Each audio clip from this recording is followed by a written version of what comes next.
శివరాత్రి. శివరాత్రి మనకి ప్రతి నెల కూడా వస్తుంది. మాస శివరాత్రి అంటాం.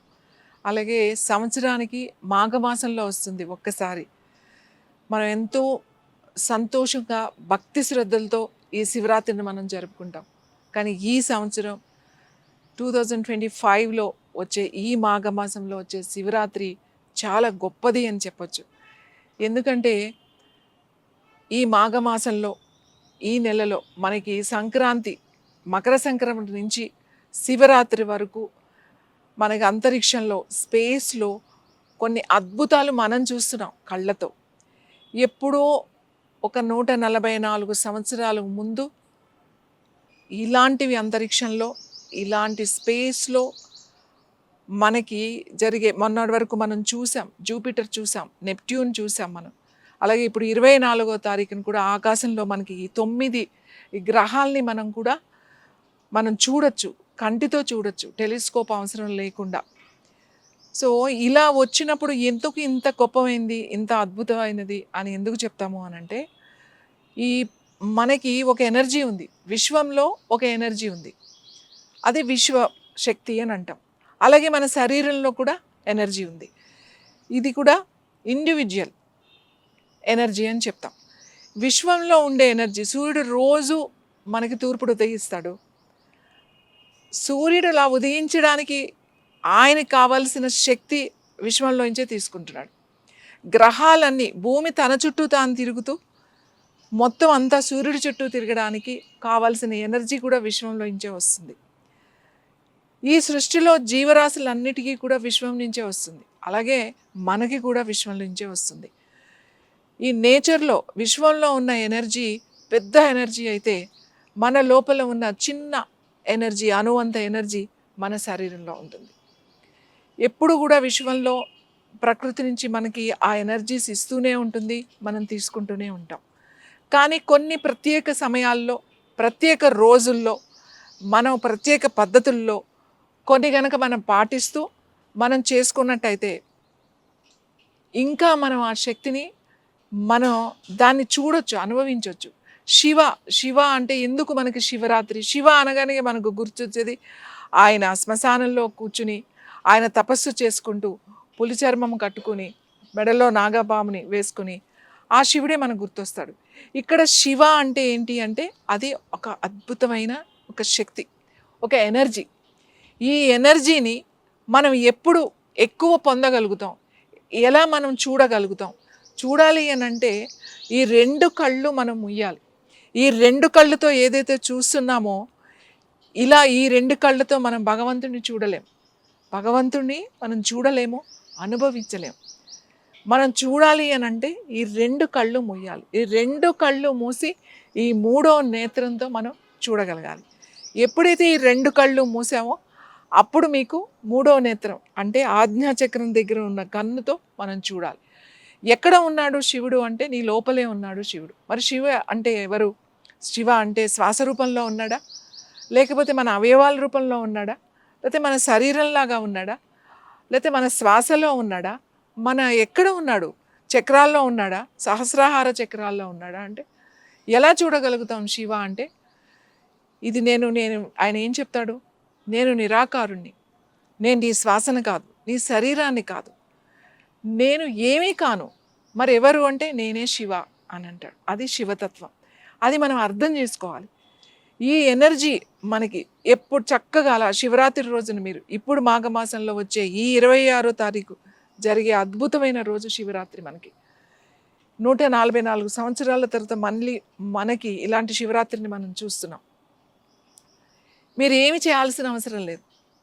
కొంచెము తక్కువ తినండి, కాస్త కడుపుని ఖాళీగా ఉంచండి, కళ్ళు మూసుకొని మౌనంగా ఉండండి. మీ పెదవులు మౌనమే కాదు, మీ మనసును కూడా మౌనంగా ఉంచుకోవాలి. చాలామంది మేము మౌనంగా ఉన్నామండి అని అంటారు, కానీ మీ మనస్సుని మౌనంగా ఉంచడం చాలా కష్టమైన పని. కానీ మీ మనస్సును కూడా మౌనంగా ఉంచగలగాలి. దానికి కొంచెం సాధన చేయాలి. కొంచెం టైం అలా కళ్ళు మూసుకొని కూర్చోవడానికి సాధన చేయండి. మీరు 6 రోజులు చేస్తారా, 7 రోజులు చేస్తారా, 3 రోజులు చేస్తారా అనేది మీ ఇష్టం. లేదా ఒక్కరోజే చేస్తానా అనేది తప్పకుండా చేయాలి. ఉపవాసం ఉండాలి. ఉపవాసం ఉన్నప్పుడు మన బాడీ అంతా కూడా క్లెన్స్ అవి మనకి శరీరం అంతా యాక్టివ్ అయ్యి డైజెస్టివ్ సిస్టమ్ రెస్ట్లో ఉంటుంది కాబట్టి దానికి ఎటువంటి పని లేదు కాబట్టి మనం యాక్టివ్గా ఉంటాం. మోర్ ఎనర్జీ అనేది పైకి సహస్రాహార చక్రాకి మనకి పైకి వెళ్ళి అది యాక్టివ్నెస్ అనేది అవుతుంది. ఎప్పుడైతే మీ స్పైన్ని స్ట్రెయిట్గా కనుక కూర్చోగలిగారో, ఎప్పుడైతే మీ వెన్నెముకని నిటారుగా ఉంచారో, అప్పుడు మీ ఎనర్జీ అనేది కింద నుంచి ఊర్ధ్వముఖంగా పైకి వెళ్తుంది. మన ఎనర్జీ అనేది ఎక్కడ ఉంటుంది అంటే ఎప్పుడు కిందకి వెళ్తూనే ఉంటుంది. అంటే అధోముఖంగా మనకి గ్రావిటీ ఫోర్స్ వలన మనకి కిందకి వెళ్తూనే ఉంటుంది. ఈ గ్రావిటీ ఫోర్స్ ఇది న్యాచురల్గా జరుగుతూ ఉంటుంది. శ్వాస తీసుకుంటాం, శ్వాస వదులుతూ ఉంటాం. కానీ దీన్ని మనం ప్రత్యేకించి మనం దాన్ని గనక పైకి తీసుకెళ్ళి ఆ ఎనర్జీని మన సహస్రహార చక్రాలో కనుక మనం ఉంచగలిగితే అప్పుడు మీకు శివ అంటే ఏంటో తెలుస్తుంది. ఎందుకు శివరాత్రి రోజునే ఉపవాసం ఉండాలి, ఉపవాసం ఉండి మనం ఎందుకు ధ్యానం చేసుకోవాలి, ఎందుకు జాగరణ చేయాలి, మేలుకుని ఎందుకు ఉండాలి, ప్రతి సెకండ్ మనకి చాలా విలువైంది శివరాత్రి అని అంటే. శివరాత్రి అంటే ఏదో టైం పాస్ చేసి రాత్రి 12 గంటల వరకు సినిమాలు చూసి లేకపోతే ఫ్రెండ్స్తో మీరందరూ కలిసి ఎంజాయ్ చేసి నేను జాగరణ చేశాను అని అనుకోవడం చాలా పొరపాటు. డే అంతా మీరు ఉపవాసం ఉండాలి, ఓన్లీ లిక్విడ్స్లో ఉండండి. ఇంకా మేము ఉండలేము అన్నవాళ్ళు మనకి స్వీట్ పొటాటో అంటాం, అది చాలా చాలా మంచిది. మ్యాక్సిమం ఫైబర్ ఉంటుంది, దాంట్లో కార్బ్స్ ఉంటాయి, మీకు కావాల్సిన ఎనర్జీస్ ఉంటాయి. సో అది ఉడకబెట్టుకుని తింటారు, లేదంటే ఖర్జూరం తింటారు కొంతమంది ఓన్లీ లిక్విడ్స్ మీద ఉంటారు, చెరుకు రసం తీసుకుని ఉంటారు, కొంతమంది పాలు తీసుకుని ఉంటారు, కొంతమంది ఒట్టి నీళ్ళ మీదే ఉంటారు. సో ఎవరు ఎంత చేయగలుగుతారో అంత చెయ్యండి. రాత్రి అంతా కరెక్ట్గా 6 నుంచి ఈవినింగ్ 6 నుంచి మార్నింగ్ 6 వరకు మీరు ఎన్ని జాములు, 4 జాములు ఉంటాయన్నమాట. అంటే ప్రతి 3 గంటలకి ఒక జాము అంట. మీరు కూర్చోగడానికి ట్రై చేయండి, జస్ట్ కూర్చోండి అంతే. కళ్ళు మూసుకొని మీ వెన్నెముక నిటారుగా పెట్టి కూర్చోండి. మీకు ఏమి పెద్ద పెద్ద మంత్రాలు, పూజలు, అభిషేకాలు మీకు ఏమీ రాకపోవచ్చు, ఏం పర్వాలేదు. Just you SIT and close your eyes and focus అంతే. అలా కూర్చోండి నిశ్శబ్దంగా. మీ పెదవులు నిశ్శబ్దం కాదు, మీ మనసును నిశ్శబ్దంగా ఉంచండి. మీరు మనసును నిశ్శబ్దంగా చేసుకుని కూర్చోగలిగితే శివ అంటే ఏమిటి అనేది అర్థమవుతుంది, శివతత్వం అంటే ఏంటి అర్థమవుతుంది. అసలు భగవంతుడు ఎక్కడున్నాడు, మన లోపల ఉన్నాడు. ఆ లోపల మనం ఎలా చూడగలుగుతాం, ఎప్పుడు ఈ 2 కళ్ళు మూసినప్పుడే 3వ కన్ను అనేది పనిచేస్తూ ఉంటుంది. అంతర్ముఖంగా అని చెప్తామన్నమాట. ఈ 3వ కన్ను ఎప్పుడు పనిచేస్తుంది, 2 కళ్ళు మూసుకోవాలి.